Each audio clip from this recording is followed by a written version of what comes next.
Dulu tuh saya paling susah banget nemuin cutting on root ya guys. Dulu, sekarang ya alhamdulillah udah ketemu dengan teknik seperti ini. Nah contohnya seperti ini ya. Akarnya, akar on root. Ini on root ya guys, nggak ada grafting, ini langsung on root dari tunasnya. Kalau saya menggunakan ini guys, kelihatannya sih. Oke, assalamualaikum guys, balik lagi di channel Pemuda Nganggur, channel para pengangguran. Jangan lupa nganggur. Hari ini hijaukan bumi, jalin silaturahmi.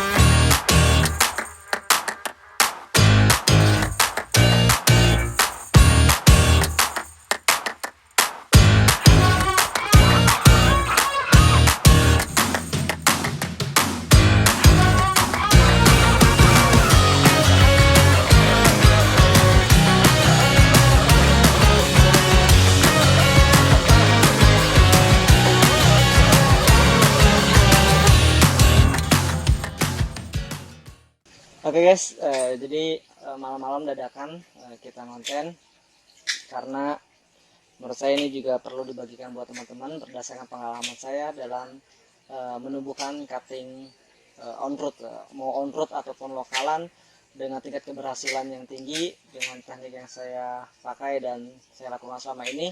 Alhamdulillah sudah terbukti di teman-teman yang lain juga.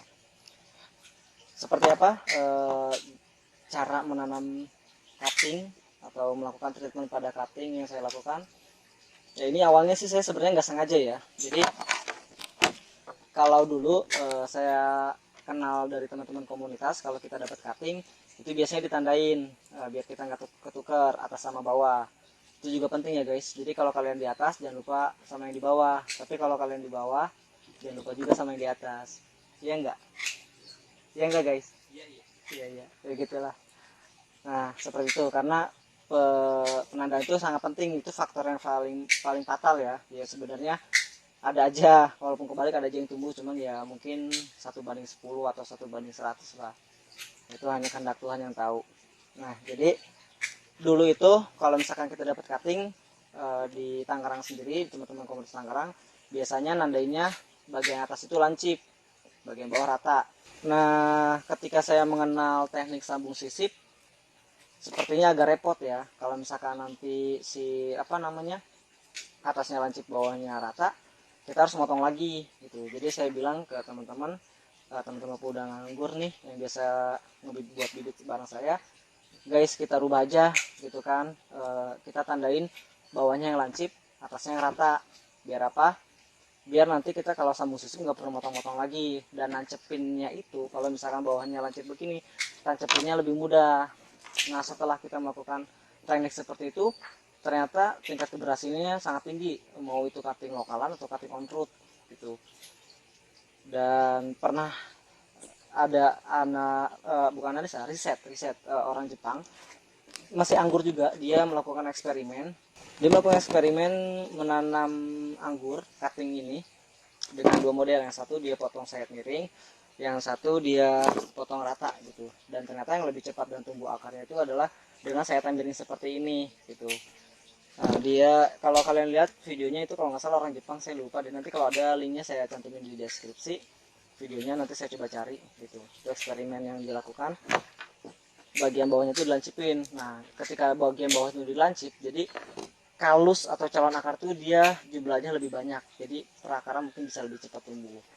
Tapi nggak sembarang miring kalau saya pribadi. Jadi bagian bawah ini guys kelihatan, bagian bawah ini dipotong miring dekat si mata tunas paling bawah itu. Biasanya kan kalau orang-orang kalau mau nubung cutting di sayat-sayat sininya nih buat pelukaan, biar nanti akar atau kalusnya tumbuh di sekitar sini. Nah kalau saya sekarang modelnya seperti ini aja ya. Itu poin yang pertama, penyayatan miring gitu. Nah kalau untuk cutting on root, bagian atas itu saya deketin mata tunasnya gitu, saya deketin mata tunasnya ke sini. Kalau misalkan cutting lokalan biasanya saya agak jauhin sekitar 2 atau 3 cm, karena nanti buat sambung sisip biar nanti lekukannya nggak terlalu parah ya. Kalau cuttingnya sudah tua seperti ini biasanya agak sulit menentukannya gitu. Bagaimana cara menentukan kalau misalkan kita udah lupa pas mangkas itu nggak kita urut, maksudnya diurutin ya atas mana bawah. Nah kalian lihat dari ring daun ini nih, ring bekas daun ini Nah biasanya di sini ada ring lingkaran, di bawahnya tangkai, depannya mata tunas, tangkai bekas daun ya, tangkai bekas daun, atasnya mata tunas seperti ini. Nah itu bisa buat jadi patokan kita ring ini kalau misalnya memang kita lupa. Setelah kita lakukan pemangkasan tadi, yang saya lakukan adalah perendaman cutting buat mengembalikan kadar airnya gitu, biar dia nanti nggak cepat stres atau kekurangan air yang ada di dalam batang ini. Nanti yang ada dia mudah kering, makanya harus kita rendam dulu untuk mengembalikan kadar airnya. Saya merendamnya biasanya orang-orang biasa pakai banyak nyamuk, aduh maaf guys di kebun. Orang-orang biasanya merendamnya itu pakai fungisida, insektisida gitu kan, untuk menghindari jamur dan untuk menghindari hama-hama yang tersembunyi di kulit-kulit batang anggur ini. Ya, sebenarnya kalau mau bagus sih kulit-kulit tuanya ini kita buang-buangin, tapi karena saya orang pemalas, kalau kita punya 100 cutting kita ngelupasin kulit-kulit kayak gini kayaknya capek banget gitu kan. Jadi saya ada cara instannya. Kalau saya menggunakan ini guys, kelihatan sih aja tulisannya jadi kebalik. Nah ini tuh karena ini sapi ini tuh H2O2 guys. Nah saya tuh hanya menggunakan ini H2O2, saya nggak pakai fungisida, saya nggak pakai insektisida. H2O2 ini juga sudah terbukti buat apa ya, bakterisida, fungisida bisa, dan dia juga sebagai perangsang akar. Nah kalau teman-teman masuk grup akar sikat, nah ini bahan dasar itu H2O2. Nah jadi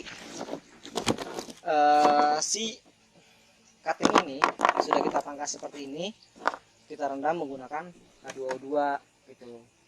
Kalau nggak ada H2O2, saya nggak tahu sih. Kalau yang lain biasa pakai Mama Lemon, saya belum pernah pakai. Saya pakai H2O2 yang 50%. Nah 50% dosisnya, dosis sebenarnya sih harusnya 3,6 mili per liter atau 1 mili per liter. Cuman saya kadang ngasal karena kalau untuk cutting ini saya pikir mereka ini kuat. Jadi satu ember itu, satu ember itu saya kasih misalkan satu botol ini, nggak tahu deh berapa mili ya, kurang lebih 10 mili kali ya. Jadi seperti itu. Direndam berapa lama? Kalau saya perendamannya itu kurang lebih satu malam, sehari semalam deh. Jadi setelah semua direndam, barulah kita langsung masukkan ke dalam polybag yang sudah kita siapkan. Seperti ini guys. Media yang saya gunakan untuk penyemaian bibit itu cuma dua bahan dasarnya, sekam bakar dan humus bambu. Perbandingannya 2:1, jadi sekam bakarnya 2, humus bambunya 1 gitu. Saya nggak menggunakan kotoran hewan. Kenapa saya nggak menggunakan kotoran hewan? Sudah pernah dibahas di video waktu bareng para pemuda nganggur, kalian bisa cek videonya di sini. Selain medianya, media ini, media saya gunakan itu steril karena nggak ada menggunakan kotoran hewan. Setelah direndam, ditancap, ini juga yang saya lakukan. Jadi saya penancapannya itu tidak sampai mentok ke polybag gitu ya, saya tidak full dalam, saya cuma sekitar 5 atau 7 sentian aja penancapannya. Kalau misalnya terlalu dalam itu rawan busuk, jadi kalian tancapin itu 5 sampai 7 cm aja. Ketika kalian tancap seperti ini, jangan lupa ditekan media bagian atasnya biar dia tuh nggak goyang-goyang, takutnya nanti ada musik dia goyang-goyang kan. Gimana guys, masuk nggak? Nah seperti ini ya. Nih medianya yang saya gunakan seperti ini guys. Nih bisa lihat, ini lebih dominan sekam bakar dan humus bambu, itu aja yang saya gunakan. Humus bambu itu apa sih? Tanah tanah yang ada di bagian perakaran bambu, tanah bagian atas gitu. Nah seperti ini kita tancap-tancapin.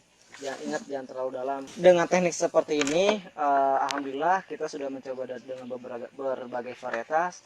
Tingkat keberhasilannya sangat tinggi, bisa 80-90%. Nah tapi karena memang kita berurusan dengan makhluk hidup, kita bukan Tuhan yang memang saya ngejamin 100% bakal tumbuh. Walaupun kita sudah mengikuti SOP-nya sesuai standarnya gitu kan, ikhtiarnya sudah, tapi tetap ya gimana sama yang di atas saja gitu kan. Kalau dikasih rezeki ya mungkin ditumbuhkan gitu. Tapi alhamdulillah biasanya tumbuh sekitar 80 atau 90% dengan teknik yang seperti ini. Dulu tuh saya paling susah banget nungguin cutting on root ya guys dulu. Sekarang ya alhamdulillah udah ketemu dengan teknik seperti ini. Nah contohnya seperti ini ya, ini varietas kose para kedeleng. Oh ini varietas ninel. Nah ini varietas ninel, lihat akarnya juga udah keluar, batangnya juga udah kuat. Ini ninel ya, ini contoh on root ya. ada varietas Katra, lihat nih akarnya, akar on root seperti ini ya. Ini juga ada Livia itu, ini on root ya guys, enggak ada grafting, ini langsung on root dari tunasnya mereka. Ini ada Duboski Pink enggak tuh Duboski Pink, Duboski Pink nih, mereka juga sehat-sehat, segar-segar gitu. Sehat-sehat ya nak. Nah di sini juga ada reka pentung, udah banyak deh intinya kating-kating on root yang udah kita coba seperti ini ya guys. Muka saya mana udah kelihatan, ini ya. Jadi seperti ini teknik yang saya gunakan. Kalau misalkan sekiranya bermanfaat, silahkan di like, comment, and share. Kalau misalnya ada kritik, masukan, dan saran, silahkan ditulis di kolom komentar. Gitu. Segitu aja guys informasi kali ini. Jangan lupa nganggur hari ini, hijaukan bumi, jalin silaturahmi. Salam pemuda nganggur. Slebeo.